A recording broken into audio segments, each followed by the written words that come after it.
প্রিয় দর্শক, আসসালামু আলাইকুম। আশা করি আপনারা সবাই অনেক বেশি ভালো আছেন। আজকে আমার যে ভিডিও রয়েছে সেটি শুরু করার আগে আমি তার বক্তব্যটি শুনে নিব।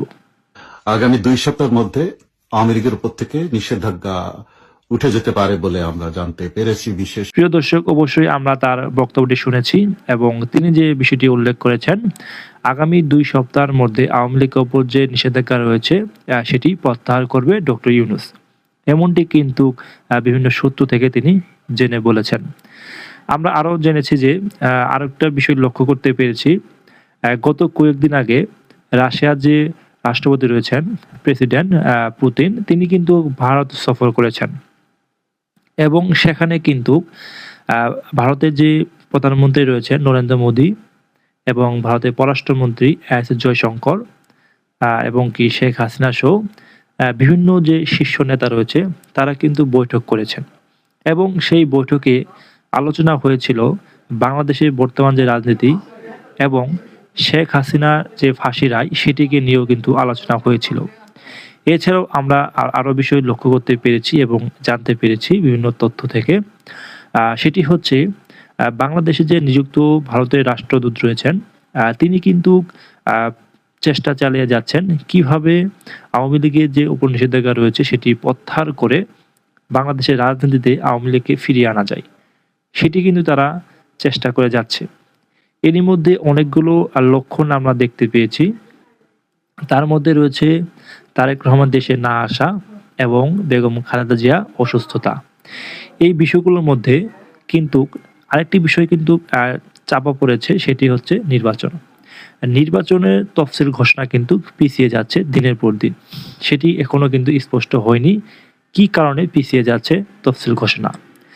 আরেকটি সত্য থেকে আমরা বাংলাদেশের যে রাজনীতির লক্ষণ এবং আ ভারতের যে রাজনীতি চলছে এবং ভারতের যে প্রধানমন্ত্রী রয়েছেন তাদের যে তৎপরতা, সেখান থেকে আমরা বুঝতে পারি বাংলাদেশে নির্বাচন হওয়ার আগ পর্যন্ত তারা চেষ্টা করবে বাংলাদেশের রাজনীতিতে কিভাবে আওয়ামী লীগকে ফিরিয়ে আনা যায় এবং আওয়ামী লীগের ওপর যে নিষেধাজ্ঞা রয়েছে সেটি প্রত্যাহার করে বাংলাদেশের রাজনীতিতে সুযোগ দেওয়া হয় এবং শুধু সুযোগই নয়, কিভাবে আওয়ামী লীগের উপর নিষেধাজ্ঞা প্রত্যাহার করে বাংলাদেশে যে ২০২৬ সালে যে জাতীয় নির্বাচন হবে সেটাতে অংশগ্রহণ করা হয়, সেই বিষয়টিও কিন্তু তারা চেষ্টা করবে।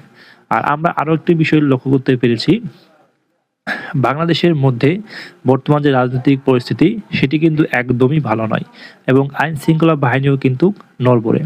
এরই মাঝে কিন্তু সেনাবাহিনী রয়েছেন, তিনি সেনাবাহিনীর প্রধান এবং যে রাষ্ট্রপতি চুপ্পু রয়েছেন, তাদের মধ্যে কিন্তু গোপনে অনেক বৈঠক হচ্ছে এবং তারা কিন্তু চেষ্টা চালিয়ে যাচ্ছে কিভাবে আওয়ামী লীগকে প্রাসঙ্গিক করে তোলা যায় এবং নির্বাচনে অংশগ্রহণ করতে পারা হয়। কারণ বিদেশি একটা চাপ রয়েছে। যদি আওয়ামী লীগের উপর নিষেধাজ্ঞা প্রত্যাহার না করা হয় এবং অংশগ্রহণমূলক নির্বাচন না হয় এবং যদি বিদেশিরা যদি এই নির্বাচনকে গ্রহণ না করে, তাহলে বাংলাদেশ সেনাবাহিনীর উপর কিন্তু একটা চাপ আসবে। যেমন চাপটা কিন্তু এসেছিল ২০১৮ সালের পরে র্যাবের ওপর আমেরিকার নিষেধাজ্ঞা। সেম ভাবে বাংলাদেশের ওপর যদি কোনো বাণিজ্যিক নিষেধাজ্ঞা আসে, তাহলে এই নির্বাচনের পরে আমরা দেখতে পাবো কোনো নিষেধাজ্ঞা আসবে কিনা। এছাড়াও আরেকটি বিষয় আমরা লক্ষ্য করতে পেরেছি, যদি বিদেশি যে সংস্থাগুলো রয়েছে, ইউরোপীয় ইউনিয়ন, মানবাধিকার কমিশন এবং যে আরও যে কিছু সংগঠন রয়েছে, তারা যদি সমর্থন না দেয় এই নতুন যে সরকার গঠন করবে ২০২৬ সালের নির্বাচনের পর, তাদের যদি সমর্থন না দেয় তাহলে কিন্তু সেনাবাহিনীর উপর একটি চাপ সৃষ্টি হবে। আর সেই চাপ সৃষ্টি হোক, সেটি সেনাপ্রধান বর্তমান যে রয়েছে তিনি কখনো চাইবে না এবং তার মেয়াদ কিন্তু ২৭ সাল পর্যন্ত।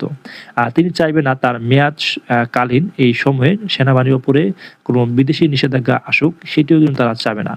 সেই বিষয়টাকে লক্ষ্য করে কিন্তু দেশের রাজনীতিতে নতুন একটা মোড় নিতে পারে, এমনটি কিন্তু আশঙ্কা করা যায়। কারণ রাষ্ট্রপতি যিনি হয়েছিলেন তিনি কিন্তু আওয়ামী লীগের মনোভাবাপন্ন এবং তিনি যে আওয়ামী লীগের সাথে জড়িত ছিলেন এটি কিন্তু সত্য। কারণ শেখ হাসিনা আওয়ামী লীগের সাথে জড়িত নেই এমন কোনো ব্যক্তিকে কিন্তু গুরুত্বপূর্ণ পদে বসাবেন না। এছাড়াও তাকে চেষ্টা করাবে এবং সেনাপ্রধানও কিন্তু আওয়ামী লীগের মনোভাবাপন্ন। কারণ বর্তমান যে সেনাপ্রধান রয়েছে তাকে কিন্তু সেনাবাহিনী প্রধান করেছেন শেখ হাসিনা। সেজন্য অবশ্যই তার যে নুন খেয়েছে অবশ্যই গুণও গাবে, এমনটি কিন্তু আমরা লক্ষ্য করতে পেরেছি। এখন যদি সেনাবাহিনীর সেনাপ্রধান যদি এবং রাষ্ট্রপতি চুপ্পু যদি একটি মেটিকুলাস ডিজাইনে যদি চেষ্টা করে আওয়ামী লীগকে কীভাবে নির্বাচনে আনা যায় এবং তার উপর যে নিষেধাজ্ঞা রয়েছে সেটি প্রত্যাহার করা যায়, এই লক্ষ্যে কিন্তু তারা কাজ করে যাবে। এবং আমরা বুঝতে পারি এটি অতি সহজেই এবং হয়ে যাবে কাজটি এবং আওয়ামী লীগ রাজনীতিতে ফিরে আসবে, এটি আমরা বুঝতে পারি বিভিন্ন সূত্র এবং লক্ষণ দেখে।